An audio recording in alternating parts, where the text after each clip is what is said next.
বন্ধুরা, আপনারা কি জানেন এখন কচুরিপানা দিয়ে অনেক কিছু বানানো যায়? কিন্তু অবাক করা বিষয় হলো এই একই কচুরিপানাই এখন ইন্দোনেশিয়ায় পরিণত হয়েছে বিলিয়ন ডলারের এক বিশাল শিল্পে। শুধু ইন্দোনেশিয়ায় নয়, দক্ষিণ পূর্ব এশিয়া আর আফ্রিকার কয়েকটি দেশেও কচুরিপানা দিয়ে এমন সব জিনিস বানানো হচ্ছে যেগুলো দেখলে কেউ কল্পনাও করবে না এগুলোর মূল কাঁচামাল একসময় পানির উপর ভেসে থাকা আগাছা ছিল। এই পুরো যাত্রা শুরু হয় নদী আর জলাশয় থেকে কচুরিপানা খুব দ্রুত বাড়ে। মাত্র কয়েক সপ্তাহেই একটা বড় জলাশয় পুরোপুরি ঢেকে ফেলতে পারে। আগে এই কচুরিপানা তুলে ফেলে দিতে আলাদা খরচ করতে হতো, কিন্তু এখন পরিস্থিতি বদলে গেছে। অনেক জায়গায় ফ্যাক্টরির সঙ্গে আগেই চুক্তি থাকে। স্থানীয় মানুষজন নৌকা নিয়ে কচুরিপানা তুলে আনে, আর কোম্পানি বা এজেন্টরা সেগুলো কিনে নেয়। পানি থেকে তোলার পর কচুরিপানাকে সরাসরি ফ্যাক্টরিতে নেওয়া হয় না, কারণ তখন এর ভেতরে প্রচুর পরিমাণে পানি থাকে। তাই প্রথমেই এগুলো খোলা জায়গায় কিছুক্ষণ রাখা হয়। এতে অতিরিক্ত পানি ঝরে যায়, ওজন কমে এবং পরে প্রসেস করাও সহজ হয়। এরপর ট্রাকে করে কচুরিপানা ফ্যাক্টরিতে পাঠানো হয়। ফ্যাক্টরিতে ঢুকে শুরু হয় পরিষ্কার করার কাজ। কচুরিপানার শিকড়ের সঙ্গে কাদা, শেওলা আর নানা ধরনের ময়লা লেগে থাকে। বড় বড় ওয়াশিং ইউনিটে পানি দিয়ে ভালোভাবে ধুয়ে সব ময়লা পরিষ্কার করা হয়। পরিষ্কার হওয়ার পর কচুরিপানাকে ভাগ করা হয়, কারণ এর সব অংশ কাজে লাগে না। উপরের সবুজ অংশ একদিকে আর নিচের মোট ডাটা আরেক দিকে আলাদা করা হয়। আসল কাজের উপাদান থাকে এই ডাটার ভেতরে। এরপর ডাটাগুলো নির্দিষ্ট মাপ করে কাটা হয়। প্রতিদিন হাজার হাজার কেজি কচুরিপানা প্রসেস করতে হয়, তাই এই কাজ ভারী কাটিং মেশিন দিয়ে করা হয়। কাটার পর এগুলো পাঠানো হয় পরের ধাপে। এখন শুরু হয় সবচেয়ে গুরুত্বপূর্ণ কাজ, শুকানো। কচুরিপানার ডাটার ভেতরে স্বাভাবিকভাবেই অনেক পানি থাকে, তাই এগুলো রোদে বা বিশেষ ড্রাইং চেম্বারে ধীরে ধীরে শুকানো হয়। খুব তাড়াতাড়ি শুকালে ডাটার উপরের অংশ মুচমুচে হয়ে ভেঙে যায়, আবার কম শুকালে ভেতরের পানি থেকে যায়। তাই এই ধাপটা সময় নিয়ে করা হয়। ভালোভাবে শুকানোর পর ডাটাগুলো শক্ত হলেও খুব হালকা হয়ে যায়। তখনই এগুলো বিভিন্ন পণ্য বানানোর জন্য উপযুক্ত হয়। এই শুকনো ডাটা দিয়েই প্রথমে বানানো হয় ছোট ডেকোরেশন আইটেম।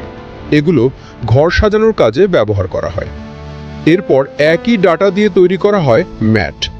দেখতে অনেকটা বেত বা প্লাস্টিকের ম্যাটের মতো হলেও এগুলো আরও হালকা হয়। বসার কাজে, নামাজের জন্য বা সাধারণ ঘরের কাজে এই ম্যাট ব্যবহার করা হয়। এই ম্যাটের উন্নত সংস্করণ হলো ইয়োগা ম্যাট। নির্দিষ্ট নকশায় ডাটা সাজিয়ে চাপ দিয়ে বানানো হয় এই ম্যাট। এগুলো খুব নরম হলেও শরীরের ভার ভালোভাবে ধরে রাখে। আশ্চর্যের বিষয় হলো এই ইয়োগা ম্যাট বিদেশে কয়েক হাজার টাকায় বিক্রি হয়। শুকনো ডাটা দিয়ে তৈরি হয় নানা ধরনের ফুলদানি। ডাটাগুলো ছাঁচের ভেতর বসিয়ে সুন্দর আকার দেওয়া হয়। এরপর বাইরের অংশ মসৃণ করে কোটিং দেওয়া হয়, যাতে দেখতে সুন্দর হয় আর বছরের পর বছর ব্যবহার করা যায়। একইভাবে এই ডাটা দিয়ে তৈরি হয় ট্রে। খাবার পরিবেশন বা সাজানোর কাজে এই ট্রেগুলো ব্যবহার করা হয়। হালকা হলেও এগুলো বেশ মজবুত হয়। এসব পণ্য তৈরি হওয়ার পর আবার ভালোভাবে শুকানো হয়। তারপর করা হয় কোয়ালিটি চেক। কোথাও ফাঁকা আছে কিনা, আকার ঠিক আছে কিনা, সহজে ভেঙে যাবে কিনা, সব কিছু পরীক্ষা করা হয়। সমস্যা থাকলে সেগুলো আবার প্রসেসিং লাইনে পাঠানো হয়। এরপর আসে আরেকটি গুরুত্বপূর্ণ ধাপ, ডাটা থেকে ফাইবার আলাদা করা। এই ধাপে কচুরিপানার ডাটা বিশেষ মেশিনে পিষে নেওয়া হয়। চাপ আর ঘর্ষণের মাধ্যমে ভেতরে থাকা ফাইবার বেরিয়ে আসে। তখন এই ফাইবার ভেজা অবস্থায় থাকে।